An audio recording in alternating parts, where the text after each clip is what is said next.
ये पंचभूत, छठा जीव और सातवां परमात्मा जो साक्षी जीव और साक्षी जगत दोनों का अधिष्ठान है। ये ही तत्व है।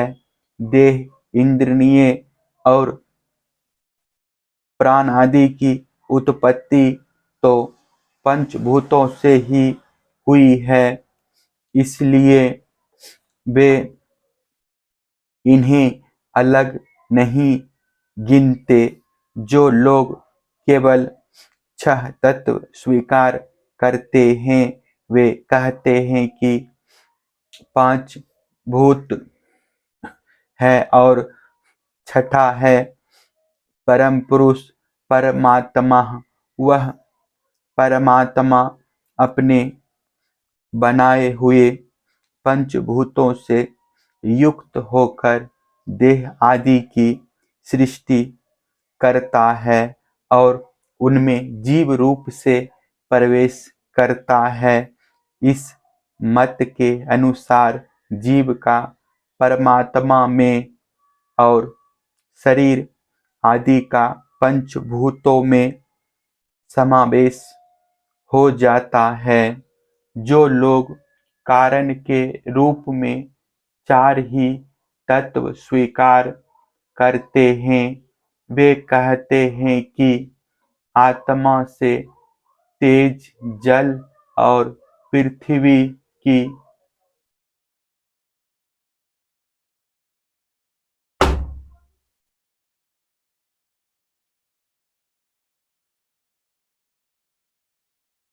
उत्पत्ति हुई है और जगत में जितने पदार्थ हैं सब इन्हीं से उत्पन्न होते हैं। वे सभी कार्यों का इन्हीं में समावेश कर लेते हैं। जो लोग तत्वों की संख्या 17 बतलाते हैं वे इस प्रकार गणना करते हैं। 5 भूत, 5 तन्मात्राएं, 5 ज्ञान इंद्रियां, 1 मन और 1 आत्मा। जो लोग तत्वों की संख्या 16 बतलाते हैं उनकी गणना भी इसी प्रकार है। अंतर केवल इतना ही है कि वे आत्मा में मन का भी समावेश कर लेते हैं और इस प्रकार उनकी तत्व संख्या 16 रह जाती है। जो लोग 13 तत्व मानते हैं वे कहते हैं कि आकाश आदि पंचभूत, क्षुद्रादि 5 ज्ञान इंद्रियां, 1 मन, 1 जीवात्मा और परमात्मा ये 13 तत्व है। 11 संख्या मानने वालों ने 5 भूत, 5 ज्ञानेंद्रिय और इनके अतिरिक्त एक आत्मा का अस्तित्व स्वीकार किया है। जो लोग 9 तत्व मानते हैं वे आकाश आदि पंचभूत और मन, बुद्धि, अहंकार ये 8 प्रकृतियां और 9वां पुरुष इन्हीं को तत्व मानते हैं। उद्धव जी, इस प्रकार ऋषि मुनियों ने भिन्न भिन्न प्रकार से तत्वों की गणना की है।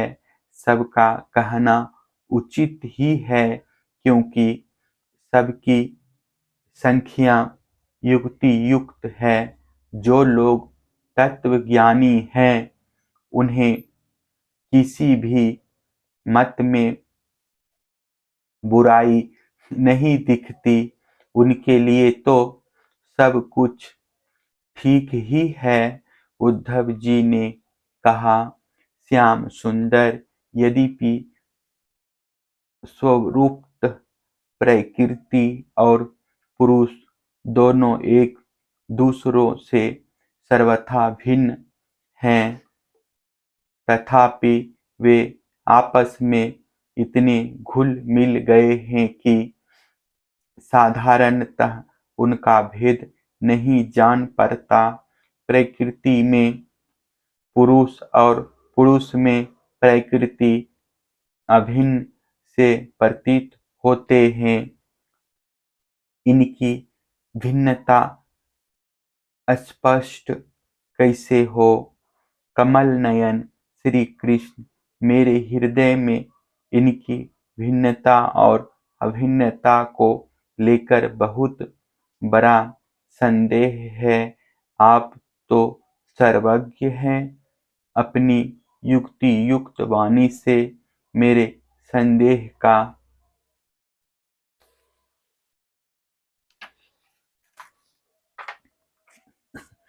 निवारण कर दीजिए। भगवान, आपकी ही कृपा से जीवों को ज्ञान होता है और आपकी माया शक्ति से ही उनके ज्ञान का नाश होता है। अपनी आत्मस्वरूपिणी माया की विचित्र गति आप ही जानते हैं और कोई नहीं जानता। अतएव आप ही मेरा संदेह मिटाने में सामर्थ्य हैं। भगवान श्री कृष्ण ने कहा, उद्धव जी, प्रकृति और पुरुष, शरीर और आत्मा, इन दोनों में अत्यंत भेद है। इस प्रकृति जगत में जन्म, मरण एवं बुद्धि हंस आदि विकार लगे ही रहते हैं। इसका कारण यह है कि यह गुणों के क्षोभ से ही बना है। प्रिय मित्र, मेरी माया त्रिगुणात्मिका है। वही अपने सत्व, रज आदि गुणों से अनेकों प्रकार की भेद वृत्तियां पैदा कर देती है। यद्यपि इसका विस्तार असीम है, फिर भी इस विकारात्मक सृष्टि को तीन भागों में बांट सकते हैं। वे तीन भाग हैं: अध्यात्म, अधिदेव और अधिभूत। उदाहरणार्थ, नेत्रिंद्रिय अध्यात्म है, उसका विषय रूप अधिभूत है और नेत्र गोलकों में स्थित सूर्य देवता का अंश अधिदेव है। ये तीनों परस्पर एक दूसरे के आश्रय से सिद्ध होते हैं और इसलिए अध्यात्म, अधिदेव और अधिभूत, ये तीनों ही परस्पर सापेक्ष हैं। परंतु आकाश में स्थित सूर्यमंडल इन तीनों की अपेक्षा से मुक्त है, क्योंकि वह स्वतः सिद्ध है। इसी प्रकार आत्मा भी उपयुक्त तीनों भेदों का मूल कारण, उनका साक्षी और उनसे परे है। वही अपने स्वयं सिद्ध प्रकाश से समस्त सिद्ध पदार्थों को मूल सिद्धि है। उसी के द्वारा सबका प्रकाश होता है।